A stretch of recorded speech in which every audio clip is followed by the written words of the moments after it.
नमस्ते सदा वत्सले मातृभूमि। मैं अपनी मातृभूमि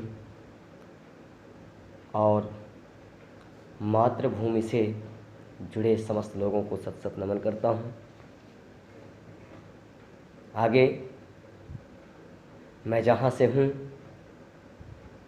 वहाँ की समस्याओं को ही आप सबके बीच रखना चाहूँगा, क्योंकि जननी जन्मभूमि स्वर्गादपि गरीयसी। मैं आप सबको बताना चाहूँगा,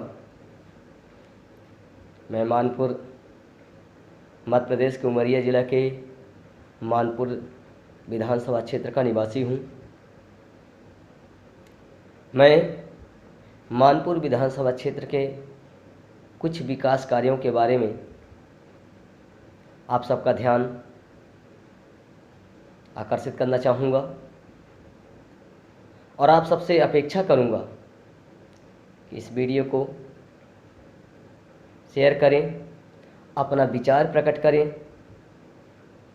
और हो सके तो सब्सक्राइब करें, ताकि जब मैं अपने क्षेत्र की अगली समस्या को आपके सामने लाऊं तो वह समस्या आप तक पहुंच पाए, आप उसे सुन पाएँ, उसके सही या गलत का निर्णय कर पाएँ और यदि सही है तो आप हमारा साथ दे सकें। क्योंकि एक देहाती कहावत है, 7-5 की लाठी एक जना की बोझ। यदि हम सब मिल करके उस समस्या के बारे में सोचेंगे, समस्या के निदान के बारे में, तो निश्चित ही हम सफल होंगे। आइए हम अपने टॉपिक पर चलें। मैं चर्चा कर रहा हूँ पड़खुरी से उमरिया तक जाने वाली कभी का स्टेट हाईवे, जो कभी रीवा को शहडोल से जोड़ती थी। आज बाणसागर बांध के चलते रीवा और शहडोल एक दूसरे से डिस्कनेक्टेड है बाई पड़खुरी। लेकिन पड़खुरी की जनता तो उमरिया जाना चाहेगी ना, क्योंकि उमरिया ज़िला है, कोई ना कोई काम बना रहता है। आइए मैं आपको उसकी हकीकत बताना चाहूँगा। जब से बाणसागर बांध बन गया तब से पड़खुरी से उमरिया जाने वाला मार्ग में आज तक मरम्मत कार्य नहीं हुआ। अभी 2016 में मानपुर विधानसभा क्षेत्र की विधायक महोदया वर्तमान में विधायक भी हैं और SC/ST जनकल्याण की मंत्री भी हैं। माननीय मंत्री जी सन 2016 में उस रोड का शिलान्यास भी कर चुकी हैं।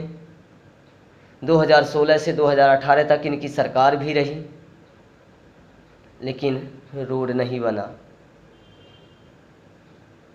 और रोड की स्थिति ये है कि गाड़ी वाहन तो दूर, कभी कभी पैदल चलना मुश्किल हो जाता है।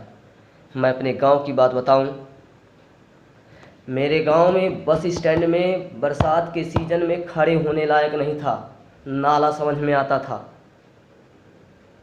मेरे गांव के भविष्य, मेरे गांव के बच्चे और बच्चियां जब स्कूल जाती थीं तो केवल और केवल वही एक रास्ता था स्कूल जाने के लिए, और घुटने तक पानी, जिस दिन पानी बरस देता घुटने तक पानी लग जाता था। उसी पानी को हेलते हुए, उसी पानी को थ्रो वो उस पार जाती थीं और फिर अपने स्कूल जाती थीं। जाते समय भी, आते समय उसी नाले रोड कहो या नाले होते हुए ही निकलना पड़ता था। और बरसात तो ठीक है, 4 माह की बरसात रही। जब सिंपल मतलब दिन आ जाते हैं, सूखे के दिन आ जाते हैं, यदि कोई औरत प्रसवावस्था में हो और गाड़ी वाला सोचे कि धक्का ना लगे, इसको आसानी से मैं स्वास्थ्य केंद्र तक पहुंचा दूं, तो बड़ी भाग्यशाली औरत होती है जो वहाँ तक पहुंच जाती है। इतने हिचकोले खाती है वो कि वो बड़ी बहादुर औरत होती है, जिन हिचकोलों को सहते हुए स्वास्थ्य केंद्र इनवार तक पहुंच जाती है। पता ही नहीं चलता कि गड्ढे में रोड है या रोड में ही गड्ढा है, और एक जगह की नहीं। यह पड़खुरी से पनपथा तक की यही समस्या है। माननीय मंत्री जी से मैंने पर्सनली बात किया, उन्होंने ऐसे बढ़िया से उदाहरण दी, जवाब दी, मानो छोटे बच्चे को जैसे बिस्किट खाने के लिए जिद कर रहा हो तो कहना होता है कि अरे यार आज पैसे नहीं हैं, कल हम व्यवस्था करेंगे, आपको बिस्किट खिलाएंगे आपको।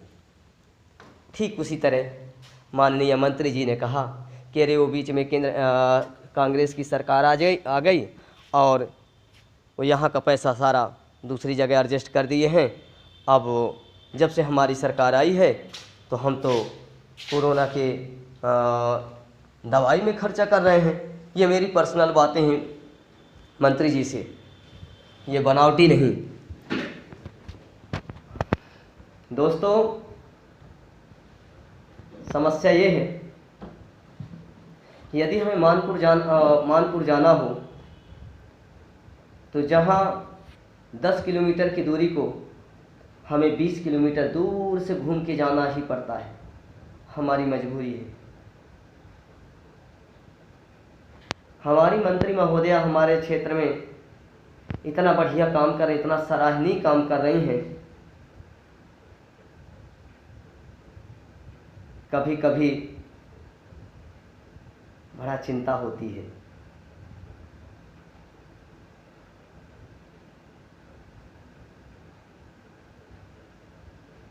मैं एक बार एक बात सुना था, किसी ने कहा था कि निम्न कास्ट के लोगों को, निम्न कास्ट का मतलब है दृष्टि नहीं। मैं किसी को निम्न नहीं मानता हूँ। मेरी अपनी विचारधारा, मेरे लिए कर्म ही सब कुछ है। जाति से ना कोई छोटा होता ना कोई ऊंचा होता है। अकॉर्डिंग टू मी, चूँकि मैं कम पढ़ा लिखा व्यक्ति हूँ, तो समाज की समस्याएं हैं जिसे मैं आप सबके बीच रखना चाह रहा हूँ। यदि इन लोगों को मौका मिलता तो बहुत अच्छा करते। जिन्हें इन्होंने समाज ने कुछ बड़ा माना, तो ये मतलब आया कि ये तो केवल लूटा खाई कर रहे हैं, छोटे लोगों को मौका नहीं मिल रहा है। मेरे यहाँ 2008 से लगातार एक ही व्यक्ति विधायक है, और आज तक तो रोड नहीं बनी। हमारे क्षेत्र में न रोड है, न कॉलेज है, ना ही कोई बढ़िया मार्केट है। हमें नमक खरीदने के लिए भी कटनी जिला में पड़ता है बरही जाना पड़ता है। अब आप विचार कीजिए, ऐसे तो विश्व वसुधैव कुटुंबकम, बरही है सो हमारे मध्य प्रदेश में कोई दिक्कत नहीं। लेकिन जहाँ तक जिले वाई बात किया जाए, जिले के राजस्व की बात किया जाए, तो बरही खूब प्रगति करे। तो बरही का राजस्व कटनी जिले में गिना जाएगा, और कटनी जिले को समृद्ध माना जाएगा या उमरिया को। हमारे उमरिया जिला में कोई बढ़िया मार्केट नहीं बनाई जा रही है। नतीजतन हमारा उमरिया जिला हमारे क्षेत्र का सबसे आर्थिक रूप से विपन्न, शैक्षिक रूप से विपन्न और राजनीतिक रूप से विपन्न क्षेत्र है। रोड का शिलान्यास, रोड पर बात हो रही थी, रोड का शिलान्यास 2016 में हुआ है। रोड आज तक ज्यों का त्यों पड़ी है, गिट्टी तक नहीं पड़ी कहीं। दुर्भाग्य हमारे क्षेत्र का है या फिर मेरे जैसे छोटे सोचने वालों का है, मुझे नहीं पता। आगे आप विचार कीजिएगा। यदि आपको लगे ये हमारे क्षेत्र की समस्या है। तो आइए हम सब लोग मिल करके इस समस्या के निदान के लिए सोचें। धन्यवाद।